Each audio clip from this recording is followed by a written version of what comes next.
Hello friends, नमस्कार। आप सभी को नमस्कार, सभी का वेलकम इस क्लास में। You all are welcome to this class. Live class में जितने स्टूडेंट्स ऑलरेडी ज्वाइन कर चुके हैं वो कंफर्म कर देंगे आपका ऑडियो वीडियो एक्सेसिबल है। All students in the live class who have already joined, please confirm quickly your audio video is okay so that we can start the discussion. कर दीजिए confirm your audio video is okay. तो चलें शुरू करते हैं discussion. Friend, आज का हमारा जो क्लास है ये है on RBI circulars important questions. So ये सभी बैंकर्स के लिए सभी बैंकों में इक्वली यूजफुल सेशन है और ये हमारे जनरल बैंकिंग टॉपिक्स का पार्ट है। तो चलिए, important question based on RBI circulars of December 2023। तो ये 25 इंपॉर्टेंट क्वेश्चंस को अब हम शुरू करते हैं। अगर आपने हमारा दूसरा वीडियो जिसमें हमने इन क्वेश्चंस की इन सर्कुलर्स की समरी जिसमें हमने डिस्कस की है, अगर वो आपने अभी तक वॉच नहीं किया, आई वुड सजेस्ट कि पहले आप उसको वॉच करिए वीडियो को और फिर इन क्वेश्चंस को अटेम्प्ट करें सो दैट आपका कॉन्फिडेंस बिल्ड हो।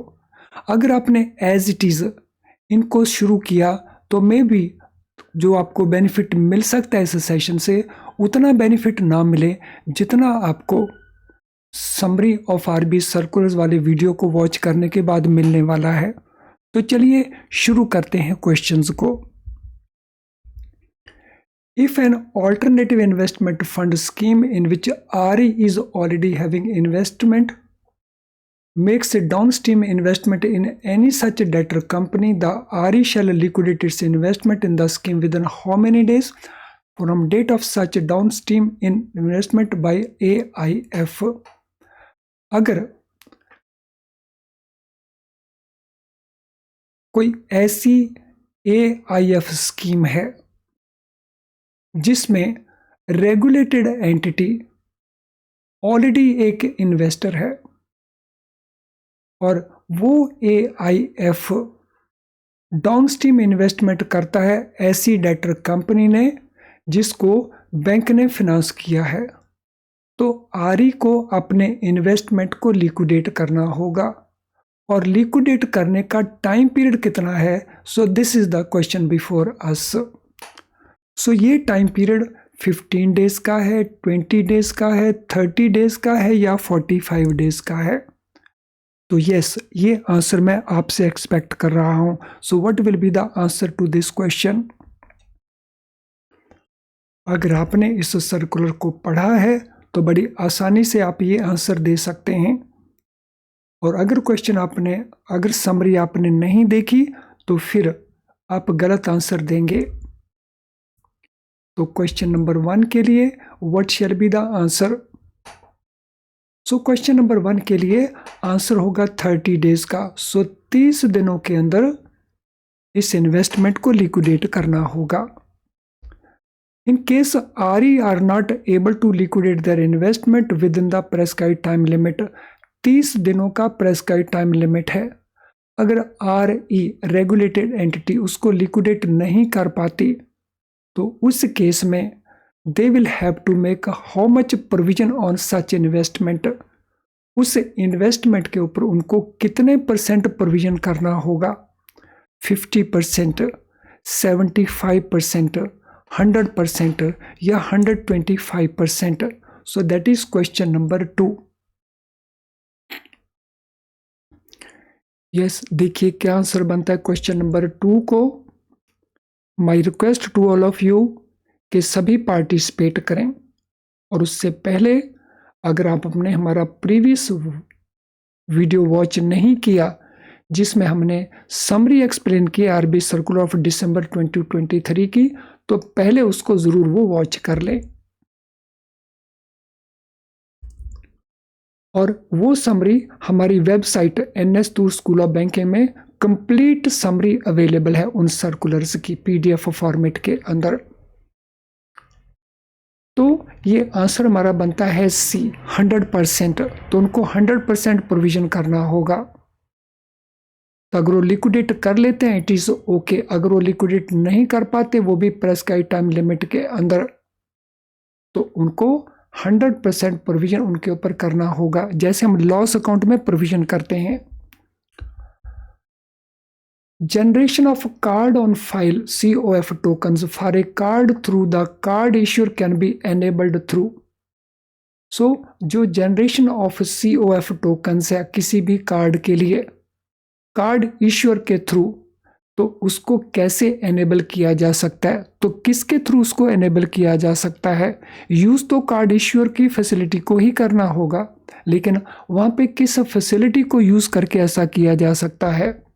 ATM विड्रॉल के थ्रू, फ़ोन बैंकिंग के through, mobile banking and internet banking channels के थ्रू, या चेक पेमेंट्स के थ्रू। तो अगर उसको एनेबल करना है तो इनमें से किस फैसिलिटी को यूज़ करना होगा जो इश्यूअर प्रोवाइड करता है। ATM विड्रॉल के थ्रू, फ़ोन बैंकिंग के थ्रू, मोबाइल बैंकिंग या इंटरनेट बैंकिंग चैनल्स के थ्रू, या चेक पेमेंट्स के थ्रू। तो क्या आंसर बनता है हमारा क्वेश्चन नंबर 3 का। Yes, what is the answer. एक बार मैं फिर से कहना चाहूँगा, अगर आपने आरबी सर्कुलर की समरी नहीं देखी दिसंबर 2023 की, तो वो समरी आपको इस वेबसाइट के ऊपर पूरे सर्कुलर की समरी अवेलेबल है, तो उसको वॉच कर लीजिए, उसको देख लीजिए। सो क्या आंसर बनता है हमारा क्वेश्चन नंबर 3 का, तो आंसर बनता है सी, मोबाइल बैंकिंग और इंटरनेट बैंकिंग के चैनल के थ्रू ऐसा किया जा सकता है। In June 2023, RB launched platform http://rb.org.in. It relates to. So reserve Bank of India ने जून 2023 में एक प्लेटफॉर्म लॉन्च किया, और वो प्लेटफॉर्म का जो URL है वो यहाँ पे हमें गिवन है।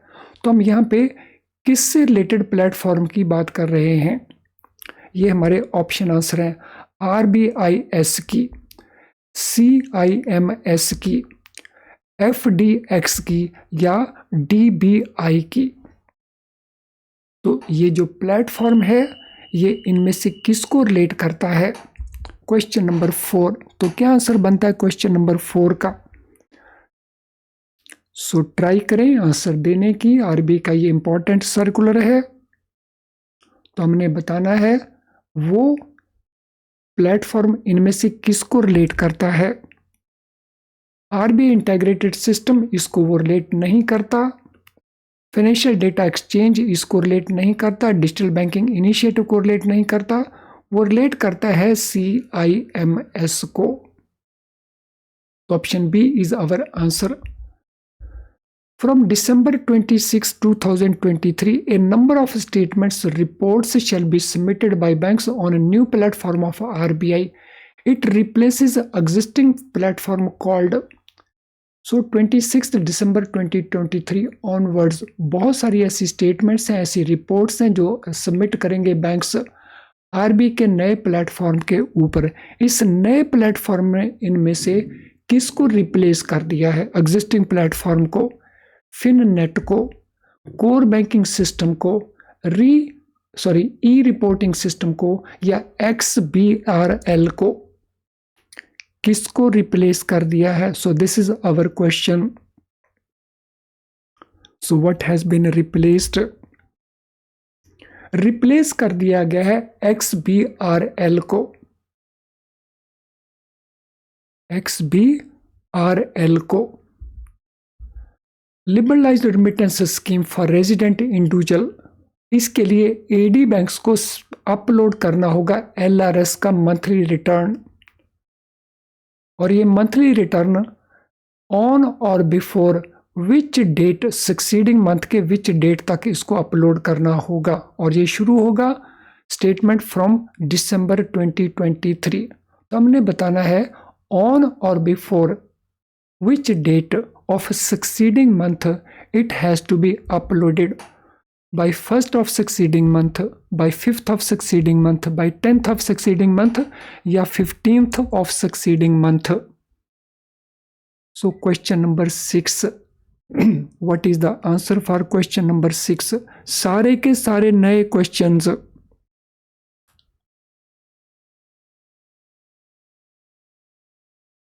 So what is the answer?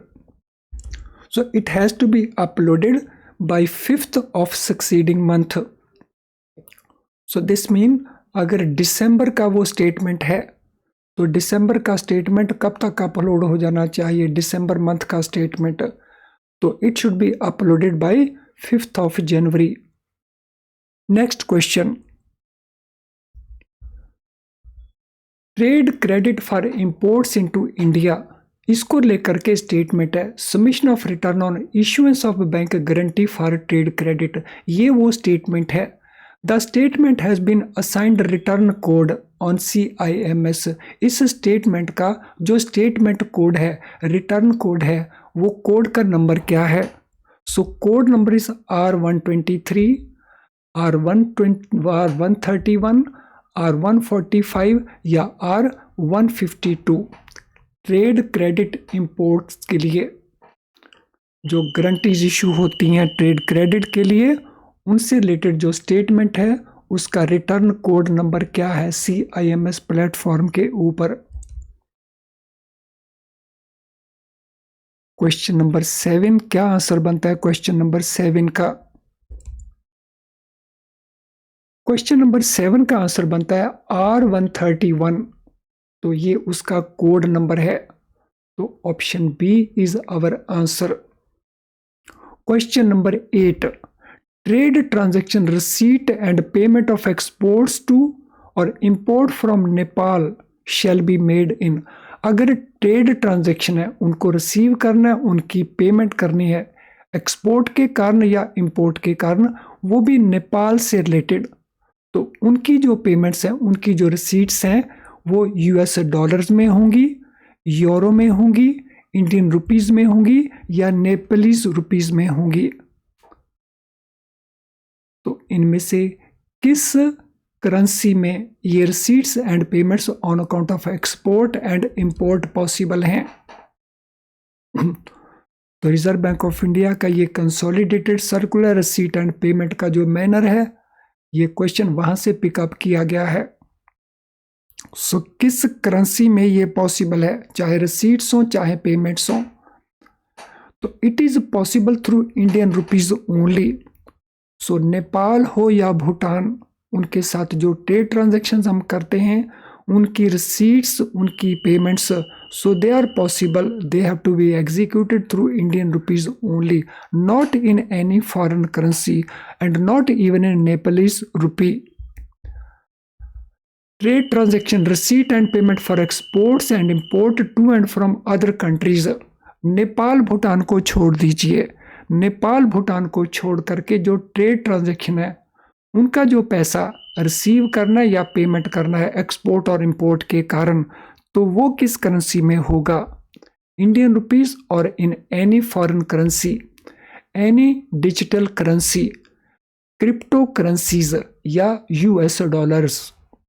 तो receipt and payment on account of export import of goods and services, तो किस करेंसी में वो परमिटेड है? In which currency that is permitted?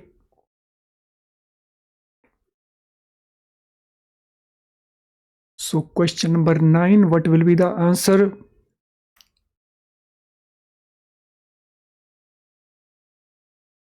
अगर दिसंबर सर्कुलर्स की समरी नहीं देखी तो पहले दिसंबर समरी का वीडियो वॉच कर लें, या हमारी वेबसाइट के ऊपर उसकी समरी अवेलेबल है, उसको पहले पढ़ लें, फिर आप आसानी से इसका आंसर दे पाएंगे.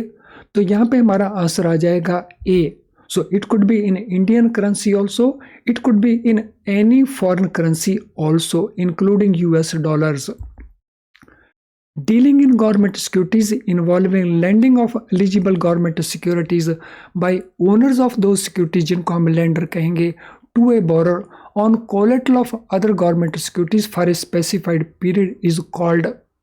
So government securities में अगर dealing होती है और इस dealing में government securities को lend किया जाता है, जो उनका ओनर है, किसको lend करता है?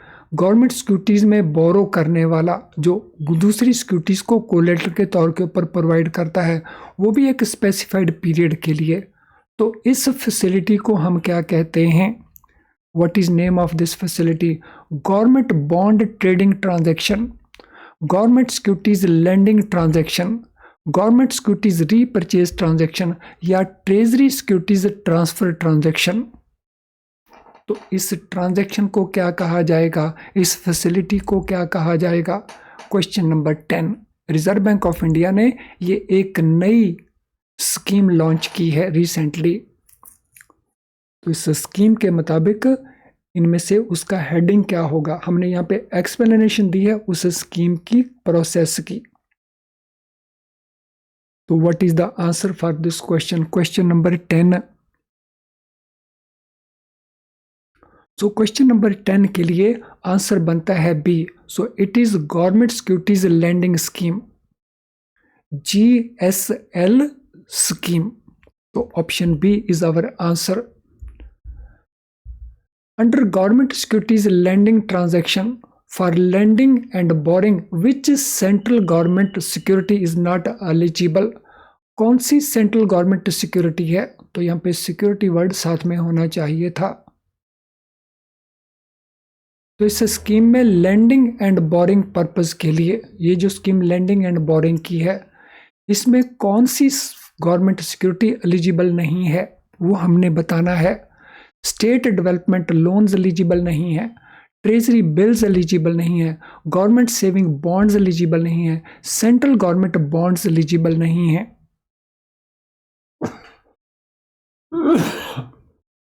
तो which of these has specifically been barred, जिसको स्पेसिफिकली रिस्ट्रिक्ट किया है कि वो एलिजिबल नहीं होगी। तो हमने बताना है इनमें से वो कौन सी है। Which is not eligible, which one is not eligible? So that is the answer we have to provide. So ये हैं ट्रेजरी बिल्स। सो जो central government treasury bills issue करती है तो वो इसमें एलिजिबल नहीं है। What is the minimum tenor under government securities lending transaction? तो government securities lending transaction scheme में जो पीरियड है मिनिमम, वो कितना पीरियड रहता है बोरिंग लैंडिंग के लिए? 1 वीक का पीरियड है, 15 डेज का पीरियड है, 1 मंथ का पीरियड है या 1 डे का पीरियड है? So what is the period? Minimum period. So ये आंसर हमने प्रोवाइड करना है मिनिमम पीरियड का। What is answer for this question? What is minimum period? Yes, answer दे दीजिए। अगर आंसर आप नहीं दे सकते तो इन सर्कुलर की समरी को ज़रूर पढ़ लेना। ये समरी अवेलेबल है हमारी वेबसाइट के ऊपर। RBI के 10 सर्कुलर्स की समरी आपको मिल जाएगी हमारी वेबसाइट के ऊपर, और ये हमारी वेबसाइट है। तो यहाँ पे आंसर हमारा बनेगा 1 डे। तो 1 दिन के लिए मिनिमम ये फैसिलिटी का टेनर है। Question number 12। Under government securities lending transaction scheme the settlement of trades will be. इसके अंदर जो सेटलमेंट होगा ट्रेड्स का, तो सेटलमेंट का पीरियड क्या रहेगा? T+2 बेसिस के ऊपर, T+0 बेसिस के ऊपर, T+3 बेसिस के ऊपर, या डिलीवरी वर्सेस डिलीवरी बेसिस के ऊपर। सो किस बेसिस के ऊपर ये ट्रेड्स होंगे ये हमने बताना है, पीरियड नहीं बताना है, किस बेसिस के ऊपर ये होंगे। Question number 13। On which basis it will be? So किस बेसिस के ऊपर होगा? तो it will be delivery versus delivery basis. तो सिक्योरिटीज के बदले में सिक्योरिटीज की डिलीवरी, तो उसको हम कहते हैं delivery versus delivery basis. Under government security lending transaction scheme the settlement shall be on which basis? So T0 basis के ऊपर, T1 बेसिस के ऊपर, T2 बेसिस के ऊपर, या इधर ऑन T0 और ऑन T बेसिस। तो यहाँ पे हमने बताना है टाइम पीरियड। तो what is the time period? तो T0 means same day, T1 means next day, T2 means 2 दिन के बाद, या T0 या T1 बेसिस के ऊपर। तो हमने बताना है सेटलमेंट का time period. So question number 14। What shall be the answer? What will be the settlement period? So settlement period can be either T0 or T1, T+1. So option answer D is the right answer. Under government securities lending transaction, all GSL transactions shall be reported to whom and within how many minutes of the execution by both counterparties to the transaction. अगर कोई भी transaction होती है इस scheme के अंतर्गत, तो जितनी भी ट्रांजैक्शन उनको कहाँ रिपोर्ट करेंगे और कितने पीरियड में रिपोर्ट करेंगे, और वो भी सभी काउंटर पार्टीज रिपोर्ट करेंगी। आरबीआई को रिपोर्ट होगा विद इन 30 मिनट्स, सेबी को रिपोर्ट होगा विद इन 15 मिनट्स, सीसीआईएल को रिपोर्ट होगा विद इन 10 मिनट्स, सीसीआईएल को रिपोर्ट होगा विद इन 15 मिनट्स। तो क्या आंसर हमारा बनता है क्वेश्चन नंबर 15 के लिए? What is the answer for question number 15?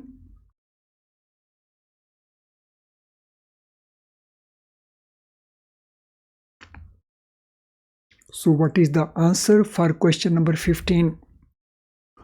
So ये रिपोर्ट होगा CCIL को, वो भी 15 मिनट्स के with in. So this mean option answer D is the right answer. So this is our option answer. ये reporting CCIL को होगी 15 minutes के बीच में।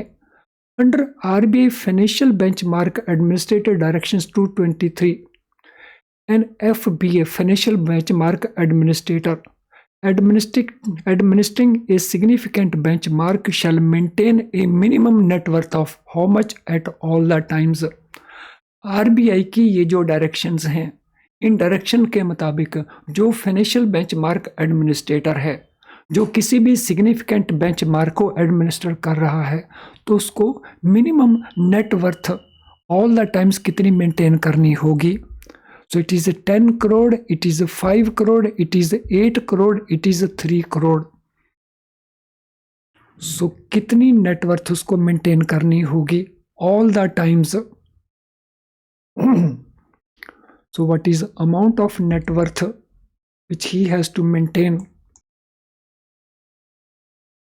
Yes, what is the question answer to question number 16?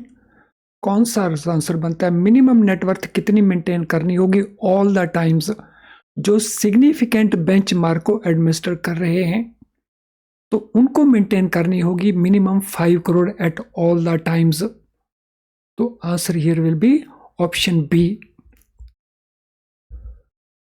Under RBI financial benchmark administrator guide directions and FBA administering non significant benchmark, अगर वो significant नहीं, non significant benchmark maintain करता है, एडमिनिस्टर करता है, तो उसको मिनिमम नेटवर्थ कितनी मेंटेन करनी होगी at all the times? 2 crore rupees, 1 crore rupees, 3 crore rupees या 5 करोड़ रुपीज।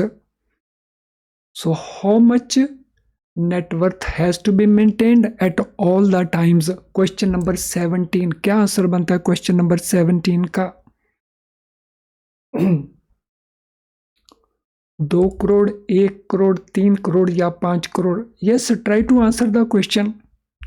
और अगर आंसर आप नहीं दे सकते, एक बार फिर से मैं कहूँगा, हमारी वेबसाइट में जाइए, वहाँ पे आरबीआई डायरेक्शन का जो सेक्शन है उसमें जाएं, वहाँ पे आपको दिसंबर 23 के सभी सर्कुलर की समरी मिल जाएगी। तो ऑप्शन आंसर हमारा यहाँ पे बनता है बी। तो 1 करोड़, जो सिग्निफिकेंट बेंचमार्क है उनके लिए 5 करोड़, जो नॉन सिग्निफिकेंट बेंचमार्क है उनके लिए 1 crore. Under RBI FBA directions 223, FBA shall retain all written records. मैं रिपीट कर रहा हूं क्वेश्चन को। Under RBI FBA direction 2023, FBA shall retain all written records relating to benchmarks for how much period, which shall be made readily available to Reserve Bank of India. तो जितने भी records हैं, written records जो relate करते हैं benchmarks के लिए, तो उनको मेंटेन करना होगा, रिटेन करना होगा और आरबीआई को अवेलेबल करवाना होगा। वो टाइम पीरियड कितने साल का है? So it is for 3 years, it is for 7 years, 10 years या 5 years. So what is the time period for maintaining or retaining those records? So question number 18, what will be the answer? तो answer हमारा बनेगा इस case के अंदर 5 years के लिए। तो ये रिकॉर्ड 5 ईयर्स के लिए रिटेन करने होंगे। अंडर RBFBA डायरेक्शन 2023 FBA शैल प्रिजर्व ऑल डेटा। तो पहले रिकॉर्ड्स की हम बात कर रहे थे, अब हम बात कर रहे हैं ऑल डेटा को। All data in their possession in connection with significant benchmarks for how much period from date of their receipt or creation of that data. तो यहाँ पे हम बात कर रहे हैं डेटा की रेटिंग टू सिग्निफिकेंट बेंचमार्क 5 साल, 15 साल, 10 साल या 20 years. So for how many years this data has to be retained, this data has to be preserved. तो कितने पीरियड के लिए ये डेटा प्रिजर्व करना होगा? तो it will have to be preserved for a period of at least 10 years, 10 साल के लिए। Option C is the answer.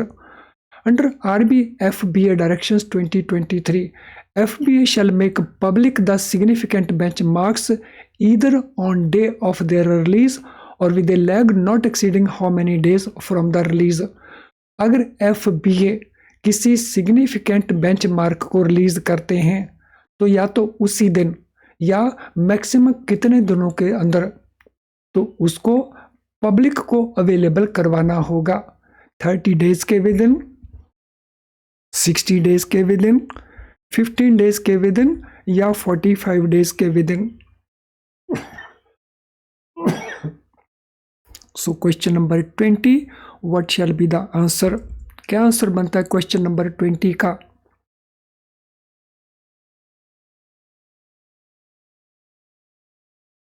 What is answer to question number 20?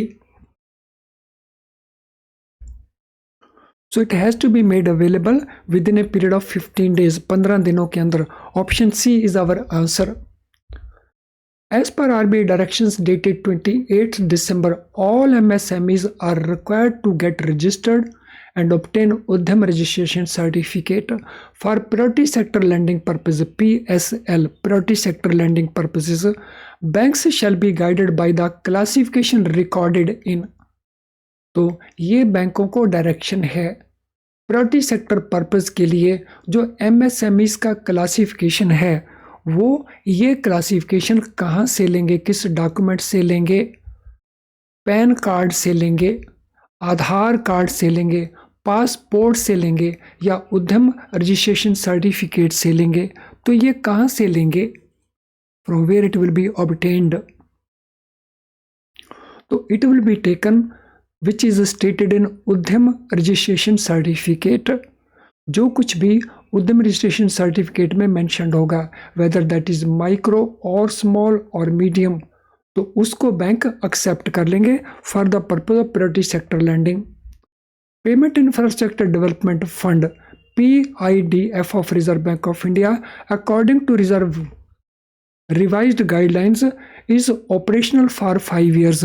5 साल के लिए वो ऑपरेशनल है। 5 साल का ये पीरियड इनमें से कौन सा है? 1 जनवरी 21 से लेकर के दिसंबर 24 तक, 1 जनवरी 21 से लेकर दिसंबर 26 तक, 1 जनवरी 20 से लेकर इस डेट तक या 1 जनवरी 21 से लेकर दिसंबर 25 तक। तो वो 5 साल का पीरियड इनमें से कौन सा है वो हमने बताना है। 5 साल के लिए इस फंड को ऑपरेशनल रहना है। Question number 22 what is the answer?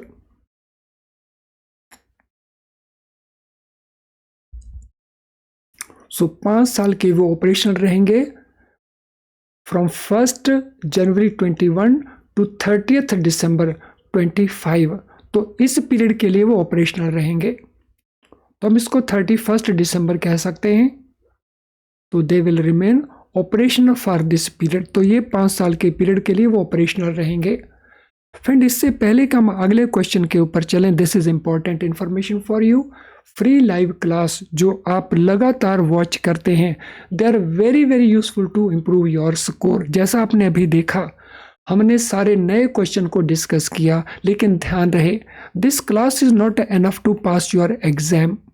ये क्लास आपके एग्जाम को पास करने के लिए काफ़ी नहीं होती। क्योंकि आपको एग्जाम में कवर करना होता है फुल सिलेबस, जिसमें इंटरनल सर्कुलर्स भी होते हैं जो आप अपने लेवल के ऊपर करते हैं, जिसमें जनरल बैंकिंग भी होती है। फ्रेंड, जनरल बैंकिंग को आप बहुत अच्छे से कवर कर सकते हैं by using our best quality very low priced video lessons. और आप यूज़ कर सकते हैं हमारे क्वेश्चन बैंक को, जिसमें आपको मल्टी चॉइस क्वेश्चन मिलते हैं बहुत सारे प्रैक्टिस के लिए। आप यूज़ कर सकते हैं हमारे पीडीएफ स्टडी नोट्स को जो रेडी रेकनर की फॉर्म में अवेलेबल हैं। आप यूज़ कर सकते हैं आरबी रूल्स की समरी 1 साल के लिए। तो ये सब कुछ आपको अवेलेबल है along with government sponsored schemes details. तो अगर इतना कुछ अच्छे से अवेलेबल है जनरल बैंकिंग को कवर करने के लिए, जहां major part of our exam होता है, तो why not to use it. और ये अवेलेबल कहाँ पे है? ये अवेलेबल हमारी ऐप के थ्रू भी है और अवेलेबल हमारी वेबसाइट के थ्रू भी है। तो हमारी वेबसाइट को लॉग इन करें, वहाँ उसके कोर्सेज पेज में जाएं, तो इन कोर्सेज को आप यूज़ कर सकते हैं। अभी तक आपने यूज़ करना शुरू नहीं किया तो this is the time when you must use it. चलिए अगले क्वेश्चन के ऊपर चलते हैं। According to Master Direction of RBI for Internal Ombudsman for Regulated Entities Direction 2023, the scheme applies to non-bank finance companies, deposit taking NBFCs, जिनकी कितनी branches हों। वो बैंकों के ऊपर तो अप्लाई होती हैं, उसके अलावा NBFC से जो डिपॉजिट टेकिंग NBFCs हैं, तो उनकी कितनी ब्रांचेज हों तो उनके ऊपर अप्लाई होती हैं ये डायरेक्शंस। 5 ब्रांचेज, 8 ब्रांचेज, 10 ब्रांचेज या 12 ब्रांचेज। तो बैंकों के लिए ब्रांचेस का क्राइटेरिया नहीं है। NBFCs के लिए, ये डिपॉजिट टेकिंग जो NBFCs हैं उनके लिए ब्रांचेस का क्राइटेरिया है।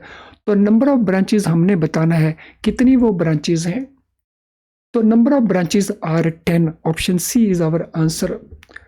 According to master directions on internal ombudsman, the scheme applies to non-deposit taking NBFCs with asset size of rupees and above having public customer interface। तो जो डिपॉजिट टेकिंग NBFCs हैं उनके ऊपर तो अप्लाई होता है, इसके अलावा जो नॉन डिपॉजिट टेकिंग NBFCs हैं उनके ऊपर भी अप्लाई होता है, प्रोवाइडेड वो पब्लिक के साथ डील करती हैं, कस्टमर के साथ इंटरफेस उनका रहता है। उनके केस में उनका एसेट साइज कितना है, ये क्वेश्चन का आंसर हमने बताना है। 3000 करोड़ है, 5000 करोड़ है, 7000 करोड़ है या 10,000 करोड़ उनका एसेट साइड है। Question number 24, what will be the answer? क्या आंसर रहेगा क्वेश्चन नंबर 24 का?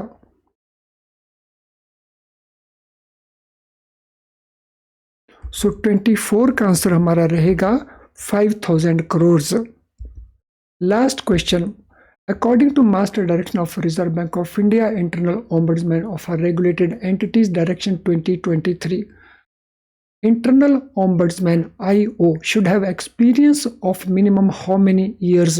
इन एरियाज में उसका एक्सपीरियंस होना चाहिए, कितने साल का एक्सपीरियंस होना चाहिए तो उसको इंटरनल ओम्बड्समैन अपॉइंट किया जा सकता है। 5 ईयर्स का एक्सपीरियंस, 10 ईयर्स का एक्सपीरियंस, 7 ईयर्स का एक्सपीरियंस या 12 ईयर्स का एक्सपीरियंस। तो कितना एक्सपीरियंस उसको होना चाहिए? तो that person can be appointed internal ombudsman. Friend, ये एक्सपीरियंस होना चाहिए कम से कम 7 साल का, मिनिमम 7 ईयर्स का।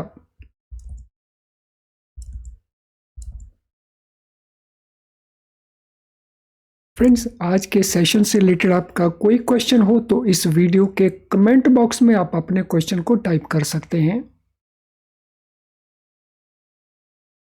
अगर आपकी कोई जनरल क्वेरी हो तो आप उसे इस ईमेल आईडी के ऊपर आप हमें पोस्ट कर सकते हैं।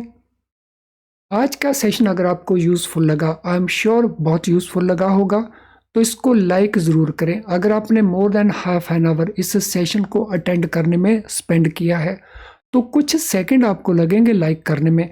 लाइक करने का जो बेनिफिट है वो दूसरे बहुत सारे स्टूडेंट को मिल जाएगा, क्योंकि यूट्यूब जो सेशंस लाइक किए जाते हैं उनको दिखाने की कोशिश करता है और बहुत सारे स्टूडेंट्स को अपने लेवल के ऊपर तो इस सेशन के लिंक को आप शेयर कर सकते हैं with your friends and colleagues. हमारा चैनल अगर आपने अभी तक सब्सक्राइब नहीं किया तो हमारे नोटिफिकेशंस आपको नहीं मिल रहे होंगे। अगर आप चाहते हैं कि हमारे नोटिफिकेशंस आपको मिले तो इसको सब्सक्राइब करिए चैनल को, वो भी बेल आइकन के साथ, ताकि आप हमारा कोई भी नोटिफिकेशन मिस ना करें। चलें अब आज के सेशन को वाइंड अप करते हैं। Thank you friends and all the best.